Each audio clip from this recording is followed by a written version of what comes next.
Mykelti uploaded a short video, and I mean very short, a mere 3 minutes, in which she and Tony both gave their opinions of Meri. Mykelti spoke for about 2 minutes, and Tony wrapped up the video with about a minute of his opinion. Mykelti did not get into specific details and spoke very high level of her childhood experience with Meri. I am going to recap what Mykelti and Tony had to say, as well as give my opinion. Let's get into today's video.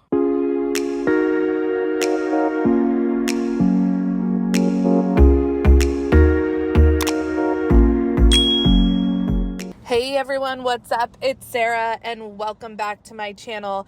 I have a really busy day today and you guys said you didn't mind too much the voiceover commentary, so this video is just going to be a quick voiceover commentary. So let's start off with the synopsis of what Tony and Mykelti had to say. This video was posted last night to their Patreon. Of course, I will be linking their Patreon down in the description of this video, so if you want to join and support them directly, you can do so easily. So first, Mykelti starts off by saying that she is speaking on her own experiences with Meri. She says she doesn't remember Meri ever physically mistreating her. Mykelti says that Meri was mentally and verbally abusive to all the kids when they were young.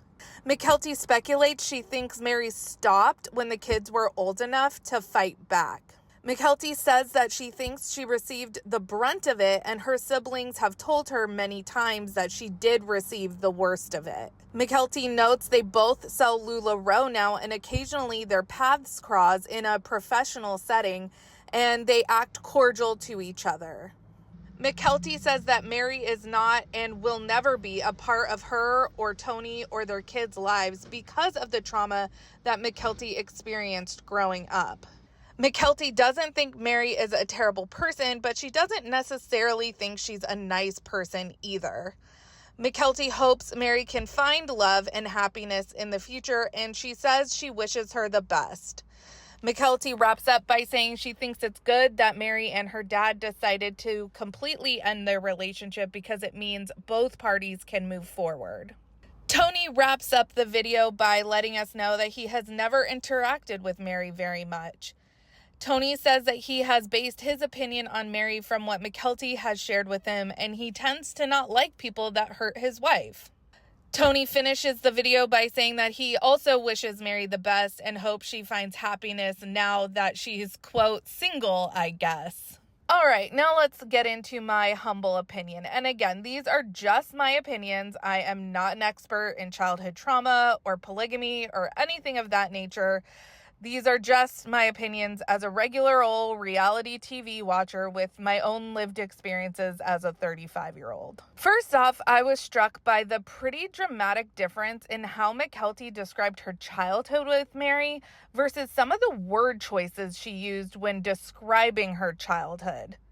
When actually describing her childhood with Meri, I kind of got the sense that she was downplaying the mistreatment. If you guys have seen the video, you'll have to let me know what you think down in the comments. She says Meri was definitely emotionally and verbally abusive, but she says she does not remember Meri ever getting physical with her. Not remembering and it not happening are different things in my opinion. We see Whitney Rose this past season on Real Housewives of Salt Lake City dealing with repressed memories of childhood mistreatment and working through her traumatic childhood. Mykelti tells us in this video that her siblings have told her that she was treated the worst out of the bunch. Madison called Meri a monster. Peyton said Robin saved Mykelti's life. Gwen said she witnessed Meri get physically violent with Mykelti at least once. Could it be, and this is my own just speculation as a viewer, in an attempt to run damage control, Mykelti has been coached to downplay anything physical as to not jeopardize the status of the show? It's just something I wondered when watching this video. Mykelti says Meri was verbally and emotionally not nice, and then she uses pretty strong language like the word trauma to describe her relationship with Meri as a child. Additionally, she says her interactions with Meri do not go beyond cordial when they interact in a professional setting. It seems that there is no familial relationship there at all. She also says she does not plan to have Meri be around her kids. That's a pretty big indicator to me that Meri was a much darker force in these kids' lives, especially Mykelti's, than anything we've seen depicted on the show. From this video, it seems like Tony hasn't spent much time around Meri at all. He fully supports Mykelti in her desire to not have Meri be a part of her adult life. They both indicate that they wish Meri all the best, and Mykelti goes on to say that she is glad that Meri and her dad have put an end to their relationship so they can both move on.